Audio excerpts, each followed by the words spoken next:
says Russia just carried out an airstrike on this hospital in the southern city of Mariupol. Officials say a maternity center and a pediatric ward were targeted, and that children are trapped under the rubble. This is a warning. The images of this aftermath are very graphic. Ukrainian emergency volunteers here are carrying an injured pregnant woman out of the wreckage on a gurney. There was a hallway that is so obliterated you cannot decipher what it was, but you see a pink changing table and a bassinet. We don't know yet if anyone was killed, but officials say at least 17 women and hospital staff were injured in this. Less than 2 miles away, CNN has identified a second location hit by an apparent Russian military strike, a university and a city administration building. These new images from a satellite show several residential areas in Mariupol before the strikes. That's on the left. And on the right side of your screen, after. Look at that. Nearly nothing left. As of Tuesday night, the UN says at least 516 civilians have been killed in Ukraine since the invasion began. That was on February 24th.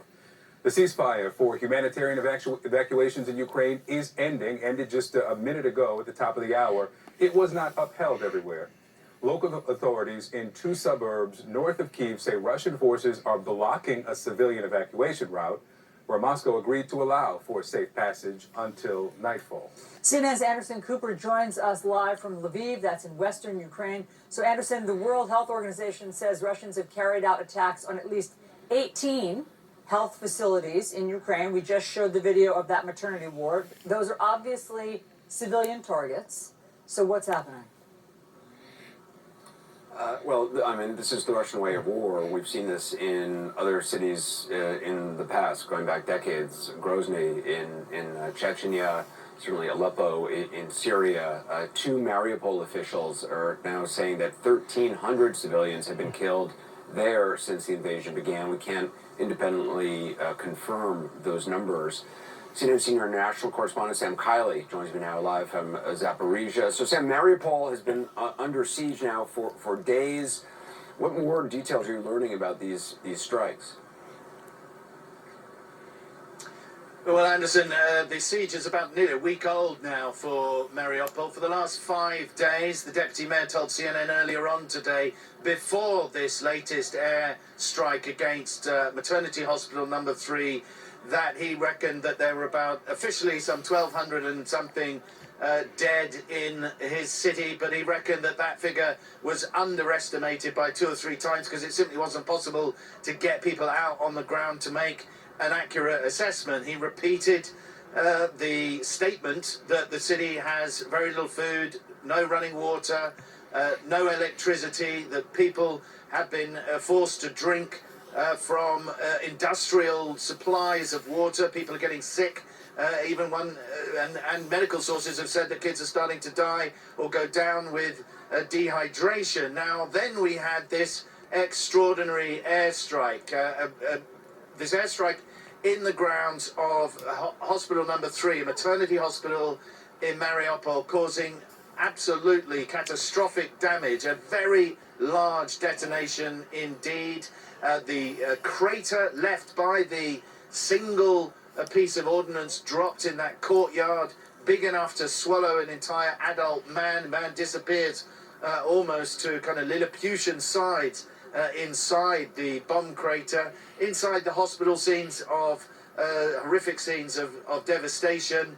And miraculously, though, in the evil calculus of this war, good fortune in that 17 people, it seems, were injured. So far, no reports of any death. Now, the reason for that, Anderson, in all probability, is that most women and children in particular are now underground. Earlier on today, we spoke with one woman whose husband and daughter are trapped in Mariupol. She was trapped outside on a business trip to Italy.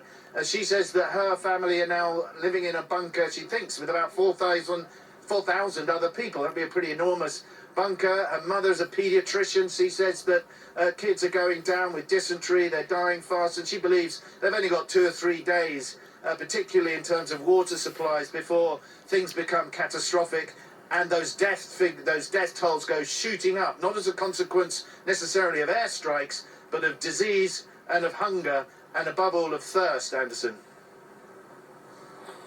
Sam, what more are you seeing in the location you're at in Zaporizhia regarding the humanitarian corridor?